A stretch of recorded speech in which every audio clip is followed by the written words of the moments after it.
Mister beast और haunted jail. Mister beast और दोस्तों हॉन्टेड अगर आप जेल YouTube पर वीडियोस देखते हैं तो आप मिस्टर बीस्ट को तो जरूर जानते होंगे। सब जानते हैं। इनफैक्ट आप ये भी जानते होंगे कि मिस्टर बीस्ट अपनी वीडियोस में अलग अलग चैलेंजेस करता है, लेकिन 2019 में अपने नए YouTube वीडियो के लिए दुनिया के टॉप यूट्यूबर मिस्टर बीस्ट उर्फ जिमी डोनाल्डसन ने सोचा कि इस बार कुछ अलग किया जाए। अगर आपको पता नहीं है तो मैं बता दूं कि मिस्टर बीस्ट जो है उनका असली नाम है जिमी। मिस्टर बीस्ट ने डिसाइड किया कि वो इस बार अपने दोस्तों के साथ दुनिया की सबसे हॉन्टेड माने जाने वाली जगह जाएंगे और वहां वो अपनी टीम के साथ 24 घंटे बिताएंगे।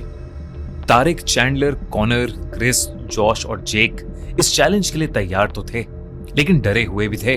उन्होंने गोस्ट हंटिंग का इक्विपमेंट जैसे EMF मीटर, विजन कैमरास, ढेर सारी बैटरीज, फ्लैशलाइट्स और वॉकी टॉकीज पैक किए और चल पड़े ओहायो स्टेट पेनिटेंशियरी, अमेरिका का ऐसा प्रिजन, एक ऐसी जेल जो सालों से बंद पड़ी है और जिसे लोग दुनिया की सबसे हॉन्टेड जगहों में से एक मानते हैं। जेल के अंदर घुसते ही उन्हें समझ आ गया कि लोग इस जगह को इतना डरावना क्यों कहते हैं। 2.5 लाख स्क्वायर फीट में फैला हुआ 6th फ्लोर का ये बड़ा सा प्रिजन 100 जेल सेल्स के साथ बेहद डरावना लग रहा था। वहां के गार्ड ने उन्हें बताया कि उस जेल में 1930s में एक आग लगने के बाद 300 कैदियों की मौत हो गई थी और कई कैदी तो उस जेल में आपस में लड़ते लड़ते ही मर गए और कईयों ने जेल में बहुत लड़ाई होती है। कहते हैं कि उनमें से कई कैदियों की आत्माएं आज भी उस जेल में भटकती हैं।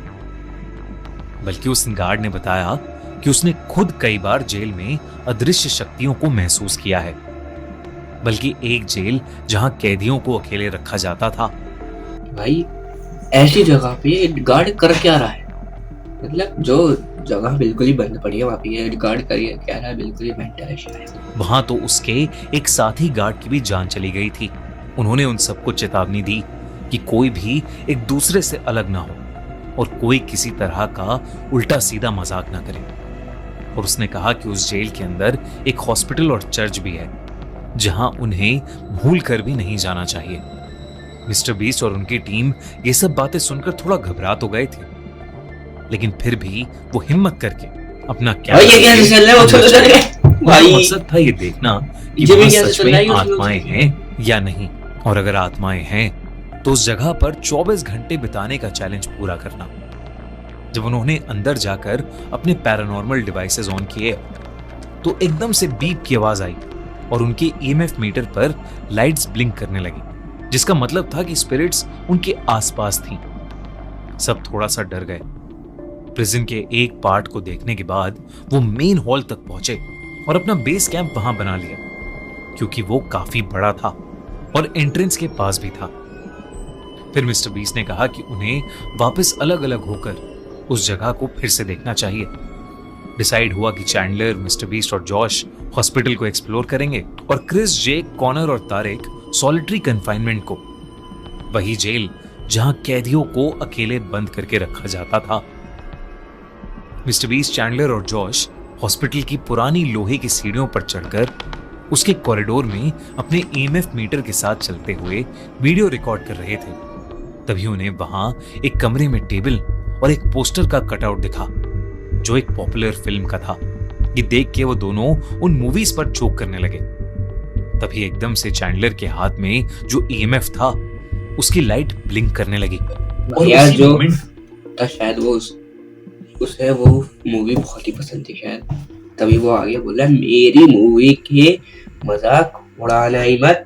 और उसी मोमेंट पर मिस्टर बीस्ट को ऐसा लगा कि जैसे कहीं से कोई जोर का सायरन बज रहा हो। ये बात काफी अजीब थी क्योंकि वहां कोई एक्टिव सायरन नहीं था और तो और चैंडलर और जॉश को कुछ सुनाई भी नहीं दिया। जब मिस्टर बीस्ट ने उनके EMF को उस सायरन की तरफ पॉइंट किया तो वो और ज्यादा तेजी से जलबुझ होने लगा। वो लोग उस सायरन की सोर्स की तरफ जाने लगे।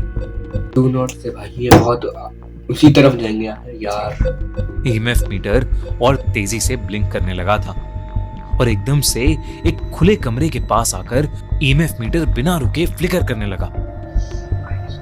जैसे ही मिस्टर बीस्ट ने कमरे के अंदर जाने की कोशिश की तो मिस्टर बीस्ट का सर भारी होने लगा, उसे चक्कर से आने लगे इसलिए मिस्टर बीस्ट बाहर आ गया।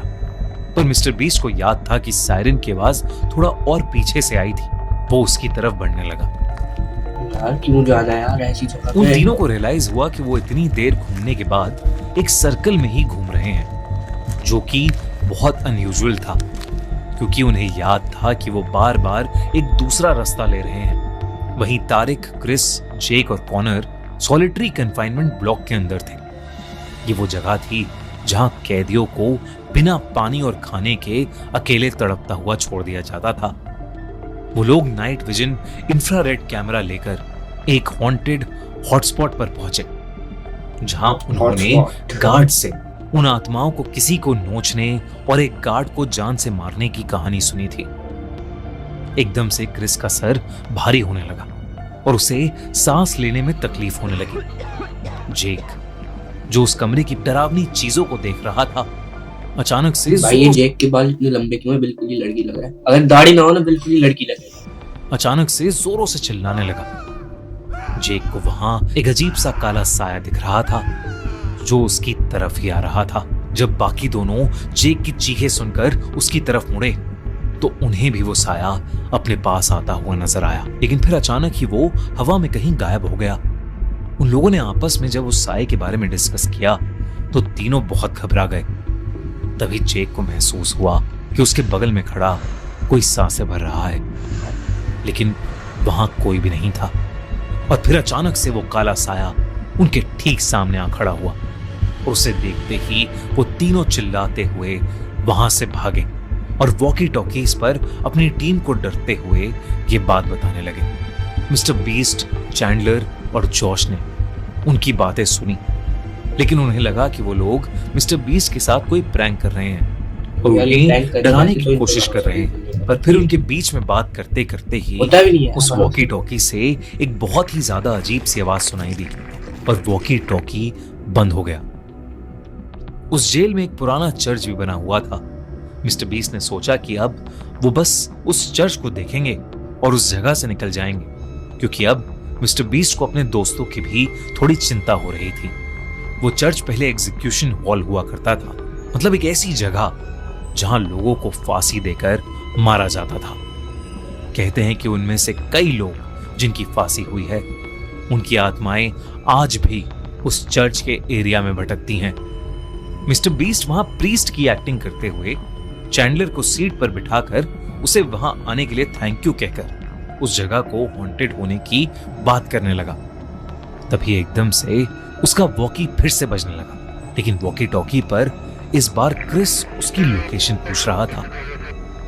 मिस्टर बीस्ट ने मजाक किया और अपनी लोकेशन बता दी, लेकिन तभी वॉकी टॉकी पर एक अजीब सी डिस्टरबेंस आई और फिर उसे ऐसा लगा कि जैसे कोई औरत उस वॉकी टॉकी पर कुछ बोल रही है।